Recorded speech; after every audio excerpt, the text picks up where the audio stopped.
गति और सदगति कहा जाता है।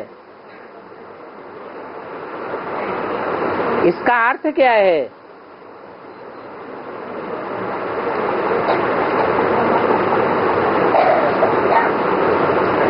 गति माने स्पीड। जैसे कोई गाड़ी होती है तो पूछा जाता है तुम्हारी गाड़ी की स्पीड क्या है? तीव्र गति है या मध्यम गति है? तेज दौड़ने वाली है या धीमी चाल से चलने वाली है?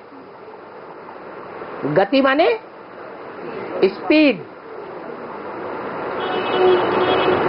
तो ये बेहद की गति सदगति की बात है। पहले बेहद की गति है, मन बुद्धि की गति देखी जाती है। मन बुद्धि की स्पीड कितनी तीखी है? सूर्यवंशी आत्माओं की स्पीड और चंद्रवंशी आत्माओं की स्पीड,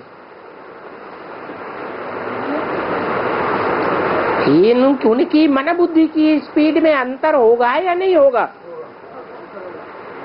जरूर अंतर होगा। ऐसे ही जो इस्लाम वंश की आत्माएं हैं, बौद्ध धर्म की जो आत्माएं हैं, क्रिश्चियन धर्म की जो आत्माएं हैं, वो भी स्पीड में नंबरवार होंगी या एक जैसी होंगी? वो भी नंबरवार होंगी।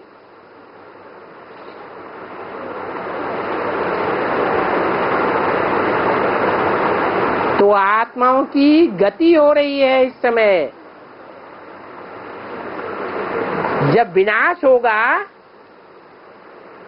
सारी दुनिया का अंतिम विनाश होगा, तो सब आत्माएं अपनी अपनी गति से,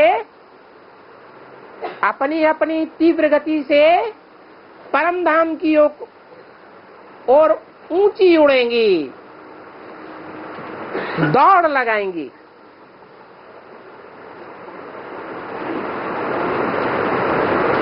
सबसे अच्छी गति किसकी होगी?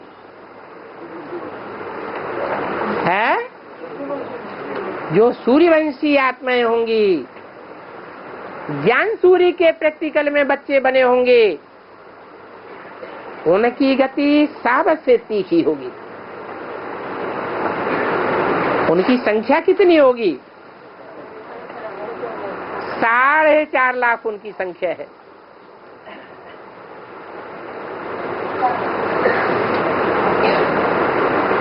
परंतु वो 4.5 लाख प्रवृत्ति मार्ग वाली होंगी या निवृत्ति मार्ग वाली होंगी? उनकी प्रवृत्ति किसके साथ होगी? है वो सूर्यवंशी जो 4.5 लाख हैं, रुद्रमाला के मणके हैं, उनकी प्रवृत्ति किसके साथ होगी? है चंद्रवंशी विजयमाला के साथ होगी। उनके सहयोग से दौड़ सकेंगी या उनके बिना सहयोग के लंगड़ा लंगड़ा के चलेंगी? हैं? उनके सहयोग से ही दौड़ेंगी। तो कितनी संख्या हुई सूर्यवंशियों की? 9 लाख संख्या है। इसलिए कहते हैं 9 लाख सितारे आसमान में ऊंची स्टेज में चमकते हैं। ये तीव्र गति वाले बच्चे हैं। बाकी जो हैं उनकी गति बहुत धीमी होती जाएगी। इसलिए उनकी गति तो कहेंगे कि उनको भी गति तो मिलती है कि नहीं मिलती है? मिलती तो है लेकिन धीमी गति मिलती है, इसलिए 16 कला संपूर्ण नहीं बन पाती, सर्वगुण संपन्न नहीं बन पाती, संपूर्ण अहिंसक नहीं बन पाती,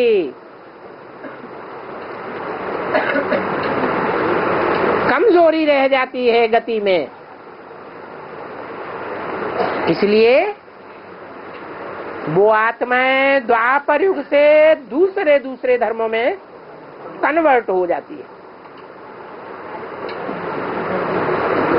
उनकी सदगति कहेंगे है? नहीं कहेंगे, क्योंकि वो कम कलाओं वाली आत्माएं बनती है।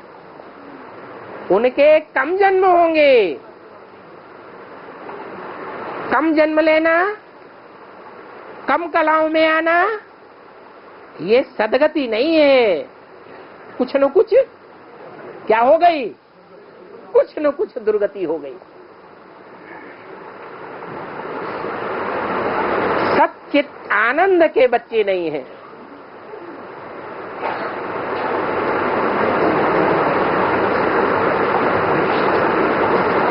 जो सदगति पाने वाले हैं वो इसी जन्म में सदगति का अनुभव करेंगे। हाँ, वो 2 प्रकार के हैं। एक वो हैं जो रुद्रमाला के मण के हैं, भगवान बाप के डायरेक्ट बच्चे हैं, और दूसरे वो हैं जो विजय माला के मण के बनते हैं, चंद्रवंश से आते हैं और सूर्यवंश में कन्वर्ट हो जाते हैं। कौन सी युग में? इसी संगम युग में कन्वर्ट हो जाएंगे। और धर्म की आत्माएं कन्वर्ट नहीं हो सकेंगी।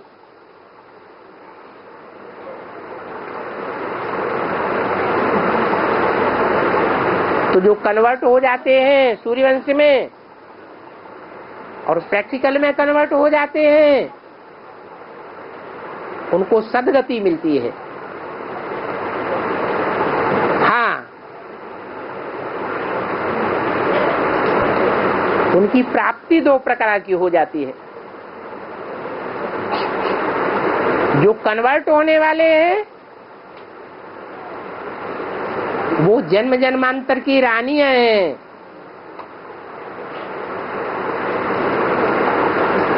और जो ओरिजिनल बाप के बच्चे हैं वो जन्म जन्मांतर के राजाई स्वभाव वाले हैं।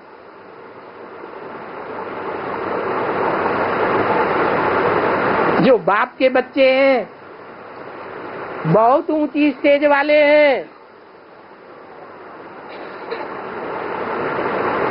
वो फिर द्वापर कलयुग में आने पर संघर्ष करते करते दूसरे धर्मों के साथ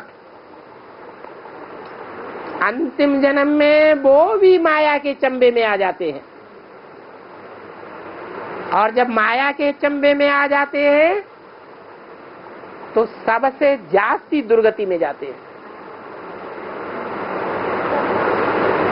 एक जन्म के लिए जाते हैं या अनेक जन्मों के लिए जाते हैं? अंतिम जन्म में सिर्फ सबसे जास्ती दुर्गति में जाते हैं। ऐसे नहीं कि द्वापर युग शुरू हुआ और दुर्गति में चले गए।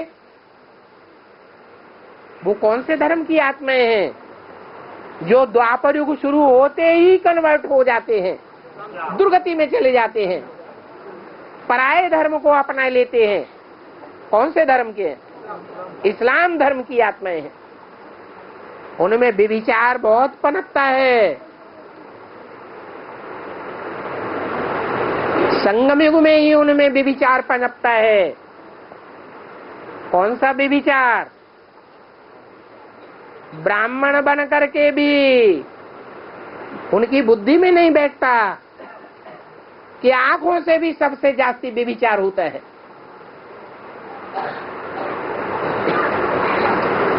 ये दृष्टि का जो लेन देन है, इस दृष्टि से सृष्टि सुधरती भी है, परंतु किसकी दृष्टि से सृष्टि सुधरती है? भगवान बाप की दृष्टि से सृष्टि सुधरती है, और मनुष्यों की दृष्टि से सृष्टि सुधरती नहीं है और ही बिगड़ती जाती है। परंतु ये बात उनकी बुद्धि में नहीं बैठती, इसलिए संगम युग में ही करप्शन के आदी हो जाते हैं, अभ्यासी हो जाते हैं, और द्वापर युग शुरू होते ही वही अभ्यास मैदान में आ जाता है और वो अपने को कंट्रोल नहीं कर सकते। बाकी सूर्यवंशी आत्माएं जो बाप के डायरेक्ट बच्चे बनते हैं, वो द्वापर युग में उनका मुकाबला करते हैं और वो मुकाबला करके उन्हें अरब देशों की ओर खदेड़ देते हैं। इसलिए ड्रामा प्लान अनुसार दुनिया में 2 राज्य स्थापन हो जाते हैं, द्वैतवाद शुरू हो जाता है, 2 प्रकार की धारणाएं शुरू हो जाती हैं, 2 कुल बन जाते हैं। जो भारत में रहने वाले हैं द्वापर के आदि में, वो भाई बहन में शादी करना बहुत पाप समझते हैं, और इस्लामी लोग भाई बहन में शादी करना धर्म की बात समझते हैं। इस बात का भी फाउंडेशन उनकी आत्मा में कहाँ पड़ता है? कहाँ पड़ता है? संगम युग में फाउंडेशन पड़ता है, पड़ रहा है। जो बाबा कहते हैं ब्रह्मा की संतान हो तो आपस में तुम क्या हो? भाई बहन हो।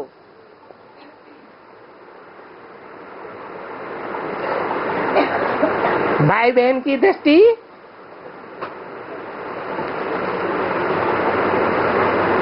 इस्लामियों की दृष्टि जो द्वापर युग में भाई बहन में होती है,